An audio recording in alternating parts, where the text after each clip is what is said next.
Bismillahirrahmanirrahim. Assalamualaikum warahmatullahi wabarakatuh.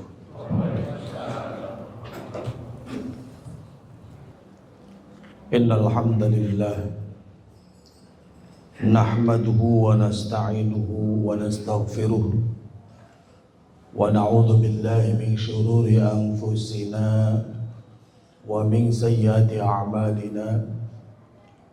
Man yahdihillahu fala mudilla lahu wa man yudlil fala hadiya lahu. Ashhadu an la ilaha illallah wahdahu la syarika lahu wa ashhadu anna Muhammadan abduhu wa rasuluh. Allahumma salli ala sayyidina Muhammad wa ala ali sayyidina Muhammad. Qala Allah ta'ala fi kitabihil karim, ya ayyuhalladzina amanu taqullaha haqqa tuqatih wa la tamutunna illa wa antum muslimun, amma ba'd. Hadirin jemaah Jumat rahimakumullah, atas undangan dari Presiden atau Khalifah Damaskus saat itu, datanglah seorang yang saleh bernama Urwah bin Zubair dengan menggunakan kendaraan unta. Hadirin, di tengah-tengah perjalanan, karena takut kalau sampai menzolimi atau membebani unta yang dia tungganginya, maka Urwah bin Zubair turun dari untanya dan berjalan kaki, membiarkan anaknya saja yang di atas punggung unta. Hadirin, kurang beruntung kondisinya saat itu. Ketika beliau berjalan, Urwah bin Zubair diriwayatkan kakinya menginjak pecahan tulang. Berhasil pecahan tulang itu dia keluarkan dari kakinya, namun darahnya terus mengalir. Sampai di Damaskus, Presiden Damaskus sangat terkejut karena tamu yang dia hormati, tamu yang dia muliakan hadir dalam kondisi kakinya sudah membengkak.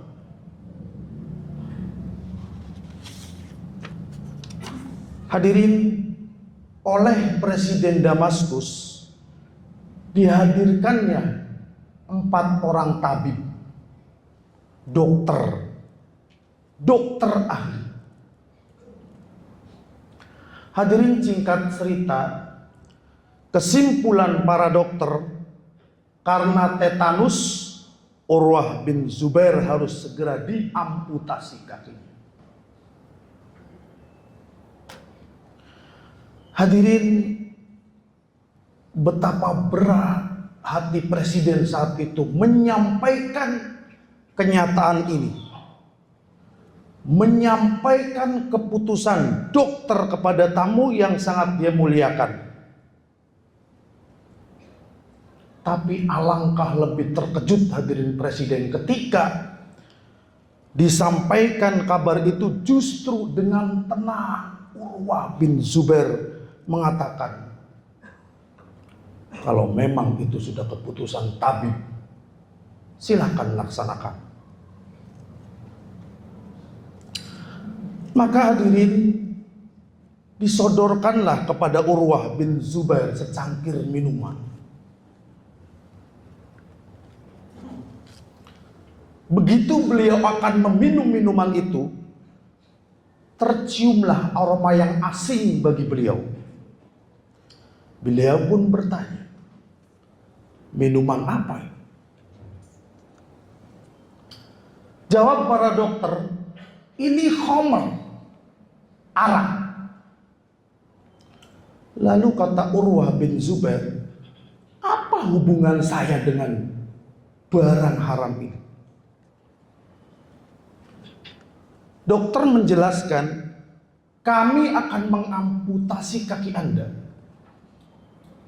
tepatnya di pangkal paha, dengan cara dipotong. Kalau berhasil setelah dipotong, tentu akan terasa sakit yang luar biasa. Dan dulu tentu saja belum ada obat pengental darah.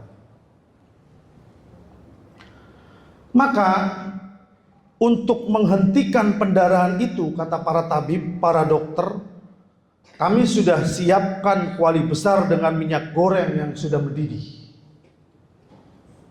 Maka kaki Anda akan kami masukkan ke dalam kuali itu.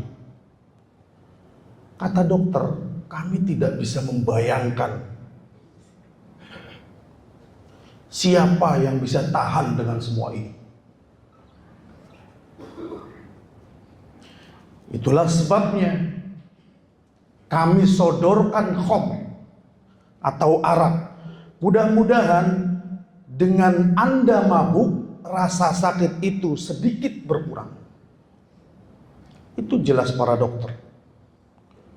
Tentu dulu belum ada obat bius. Hadirin jemaah Jumat rahimakumullah, apa kata Urwah bin Zubair? Dengan tegas dia katakan, buang barang haram ini dari hadapan saya. Karena saya tidak pernah dan tidak akan mau satu tetes pun barang haram masuk ke dalam perut saya. Lalu dia menjadi darah, kemudian menjadi daging dalam diri saya. Tolong buang barang haram ini. Dan laksanakanlah tugas para tabib sebagaimana biasa. Setelah nanti saya kasih isyarat, tangan kanan saya naikin.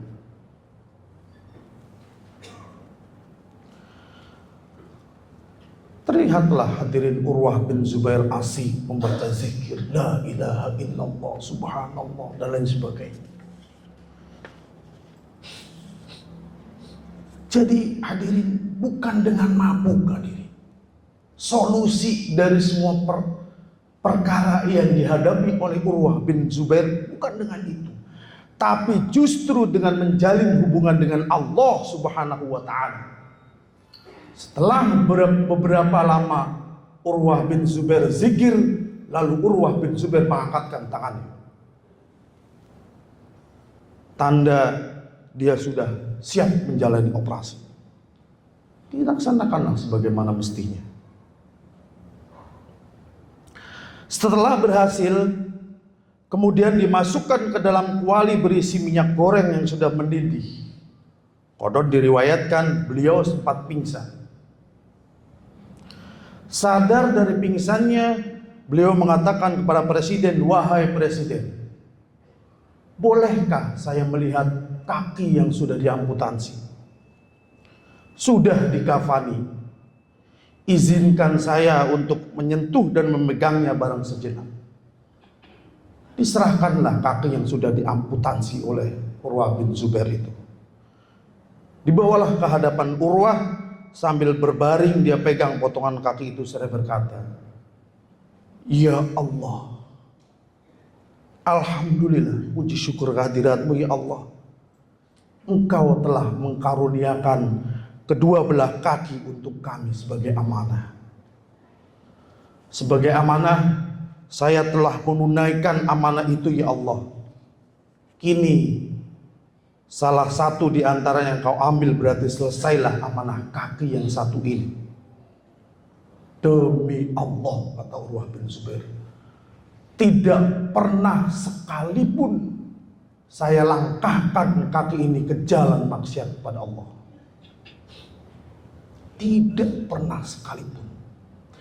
Di benaknya hanya ada satu pikiran, bagaimana dia bisa mempertanggungjawabkan amanah Allah berupa badan ini, anggota badan ini, dan dibawa melangkah ke jalan yang diridhoi Allah Subhanahu wa taala. Hadirin jemaah Jumat rahimakumullah, dari sekelumit cerita tadi setidaknya ada beberapa hikmah yang dapat kita ambil. Pertama, kita mesti sabar hadirin menghadapi ujian dan cobaan dari Allah Subhanahu wa taala. Sabar. Dan cari solusi-solusi yang dibenarkan oleh Allah dan Rasul, bukan sebaliknya. Hadirin, untuk bebas dari kemiskinan dilakukan korupsi. Buat apa? Merampas hak orang dia lakukan untuk keluar dari kemiskinan. Untuk apa?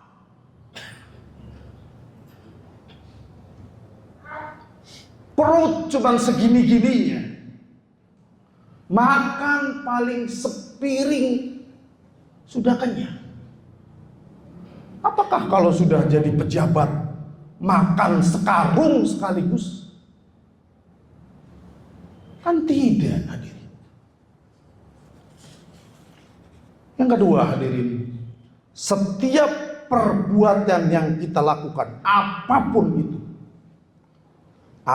akan dimintai pertanggungjawaban di hadapan Allah Subhanahu wa taala. Maka dari sekarang berhentilah untuk melakukan perbuatan-perbuatan yang dibenci Allah dan Rasulnya. Dibenci Allah dan Rasulnya. Menzolimi orang lain, korupsi, merampas hak orang lain. Mungkin manusia bisa dikelabui, bahkan CCTV bisa dikelabui. Tapi ingat hadirin, ada nanti hukuman Allah Subhanahu wa taala di akhirat yang akan jadi saksi seluruh anggota tubuh kita ini,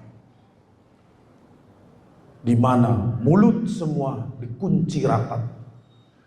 Al-yawma nakhtimu ala afwahihim wa tukallimuna aydihim wa tashhadu arjuluhum bima kanu yaksibun.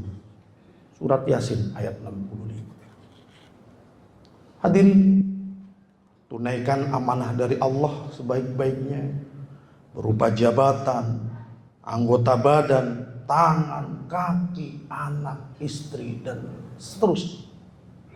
Ketika menghadapi masalah, carilah solusi-solusi yang dibenarkan oleh Allah dan Rasulnya. Semoga ini menjadi renungan untuk kita semua. Fa'tabiru ya ulil absar la'allakum turhamun.